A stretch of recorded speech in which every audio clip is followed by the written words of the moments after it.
Rally का आयोजन किया गया आप लोग के क्षेत्र विक्रमगंज में, क्या कहना चाहेंगे?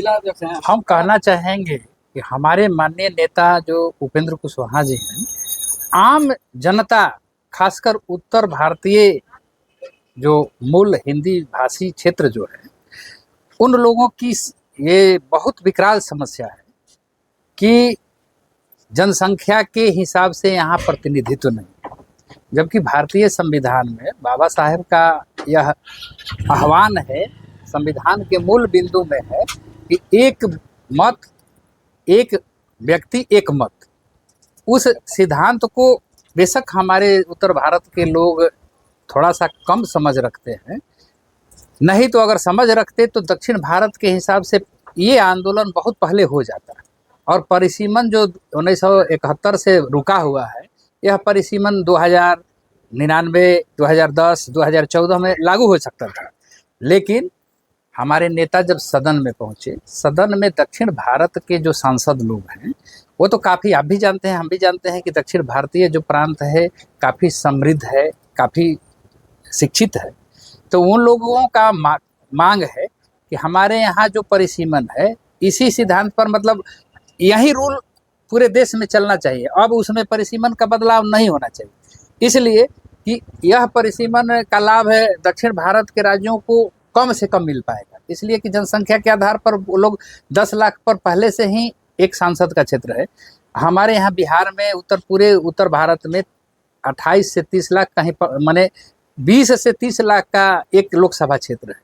तो आप भी समझते हैं कि अगर 30 लाख आबादी में एक सांसद हो, 5 करोड़ की जो राशि, विकास एक छोटी सी राशि है जो नाली गली के लिए लोग परेशान रहते हैं, तो 30 लाख लोगों में जो 5 करोड़ वितरित होगा, दक्षिण भारत राज्यों में 10 लाख लोगों पर 5 करोड़ का वितरण होता है, तो निश्चित रूप से वहाँ का विकास ज़्यादा होगा।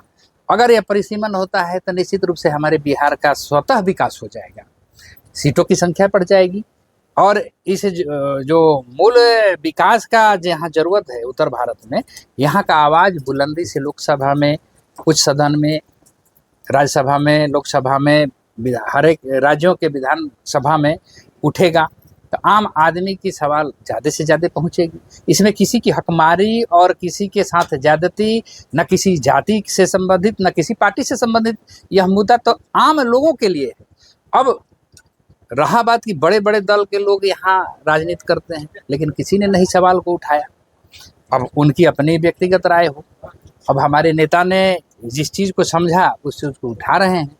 तो हमारे जैसे कार्यकर्ता, हमारे पार्टी के जैसे कार्यकर्ता, हम लोग तो सारे दल के लोगों को यह कहते हैं, सब लोग सहर्ष स्वीकार भी कर रहे हैं कि नहीं, चलना चाहिए, मुद्दा अच्छा है। तो हमारी जितनी शक्ति है हम उसमें बढ़ चढ़ के लोगों को जागरूक करने का प्रयास कर रहे हैं। जैसे कि कोलिजियम सिस्टम को हमारे उत्तर भारत के लोग 1% भी, लोग 2% समझ रहे थे, समझ जो रहे थे वो चुप थे, इसलिए कि उन लोगों को बोलना नहीं था। 98% लोग समझ ही नहीं पा रहे थे कि कोलिजियम सिस्टम है क्या। हमारे नेता एक सांसद थे, हो सकता है 14 में 3 सांसद थे, इनके आवाज़ को बहुत मजबूती से नहीं सुना गया, लेकिन यह एक राजनीतिक मुद्दा धीरे धीरे बनते जा रहा है। अभी जानते हैं कोलिजियम सिस्टम के संबंध में हमारे राष्ट्रपति माननीय द्रौपदी मुर्मू जी, उपराष्ट्रपति ने उच्च सदन में यह सवाल उठाया, अपने अभिभाषण में सवाल उठाया कि वहाँ लोग न्यायपालिका में, मतलब प्रतिनिधित्व के अभाव में न्याय नहीं मिल पा रहा है। वही ठीक कंडीशन है, मतलब कि हमारे यहाँ बिहार में, उत्तर प्रदेश में, तमाम उत्तर भारतीय क्षेत्र में प्रतिनिधित्व के अभाव में यहाँ के क्षेत्र का विकास कम हो रहा है। तो यह आंदोलन उग्र हो, इसमें सारे बुद्धिजीवी, आप तमाम पत्रकार बंधुओं से हम अपील करना चाहेंगे कि इस चीज़ को अधिक से अधिक शेयर किया जाए। अगर रियल में पब्लिक जनहित का मुद्दा है तो शेयर होना चाहिए हर तरफ से, इसमें किसी जाति, किसी पार्टी, किसी धर्म का सवाल नहीं। तुरंत विधानसभा का चुनाव होने वाला है अक्टूबर महीने में, तो क्या लगता है कि इस तरह के अपने ही गठबंधन के खिलाफ रैली करना क्या नुकसान नहीं होगा? गठबंधन के खिलाफ की कहाँ बात है भाई, गठबंधन तो अरे भाई देखिए, केंद्र की सरकार जो है, देश में जो 27-28 राज्य हैं उनको सबको लेके चलना है। तो केंद्र की सरकार में सहभागिता दक्षिण भारतीय लोगों का भी है। तो केंद्र की सरकार इस स्थिति में उनकी भी मांग सुन रही है और उत्तर भारतीय क्षेत्र की भी मांग सुन रही है। केंद्र सरकार, हमारे मोदी जी न्याय प्रिय प्रधानमंत्री हैं, उनको हमको समझाना थोड़े है। इस बात को महसूस कर रहे हैं। जैसे जातीय जनगणना लागू करना पड़ा, सारे पूरे देश में मांग उठा ना, मांग उठा बिहार से ही उठा। बिहार ही एक ऐसा समाजवादी क्रांतिकारी राज्य है कि जहाँ से मांग उठा और हमारे प्रधानमंत्री को भी मानना पड़ा, मान लिए। तो हो सकता है कि हमारे नेता जिस सवाल को बुलंद करेंगे और आवाज़ मिलेगा, परिसीमन बढ़ेगा। 243 विधानसभा सीट है तो हो सकता है 300 हो जाए, 350 हो जाए। 40 लोकसभा सीट है तो 60 हो जाए, 70 हो जाए। तो इसमें तो आम लोगों की माने फायदा होगा। जैसे लालू जी की सरकार बनी तो ब्लॉक का, हम संझौली ब्लॉक तो था नहीं, विक्रमगंज था। विक्रमगंज के लोग को संझौली के लोगों को विक्रमगंज जाना पड़ता था। उस समय भी एक आवाज़ उठी थी कि लालू जी की सरकार है तो केवल ब्लॉक बना रहे हैं, लेकिन उस ब्लॉक बनाने से आम लोगों की फायदा हुआ कि नहीं हुआ? अगर परिसीमन बनता है तो जिसकी जितनी आबादी, फायदा तो उन्हीं को ज़्यादा होना है।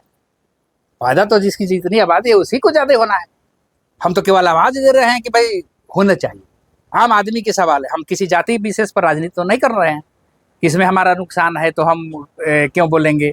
किसी अन्य जाति की संख्या ज़्यादा है, उसको फायदा है तो उसके लिए हम क्यों बोलेंगे? ये तो ऐसा बात नहीं है। क्या परिचय हुआ?